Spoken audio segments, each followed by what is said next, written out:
Hey guys, back with another one, target audience reaction. This is the second episode of X-Files.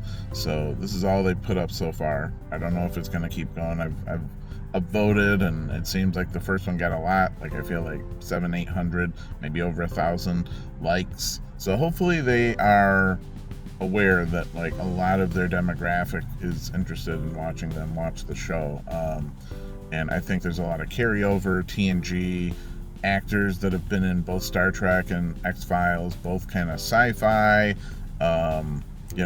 obviously both kind of sci-fi, but Star Trek is a lot different than X-Files, but there still were, they were happening around the same time, so there were a lot of carryover of actors, and not tons that I can think of offhand, but there were a few.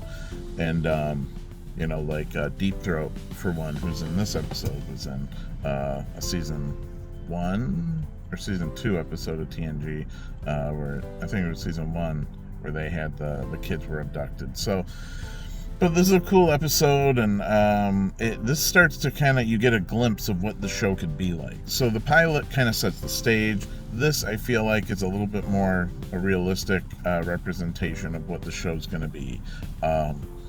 This kind of episodic storytelling, with little hints of like a bigger overarching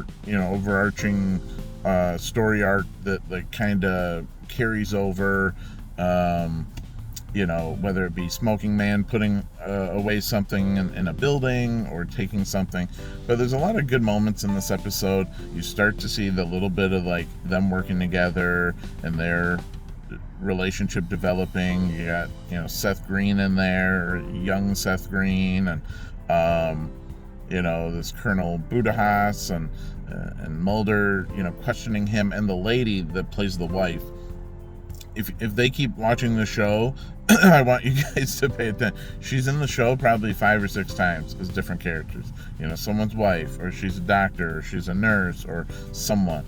And she's a good actress, Canadian actress, and she's in a lot of episodes. So, yeah, I'm glad they're watching it. And this is, this episode specifically is like one of the key ingredients of the show, is like Mulder seeing something, Scully being aware something's happening, but maybe not having quite as much of a visual on it. Anyway, all right, well, hopefully they keep checking it out, and we'll see more. But until next time, see you guys.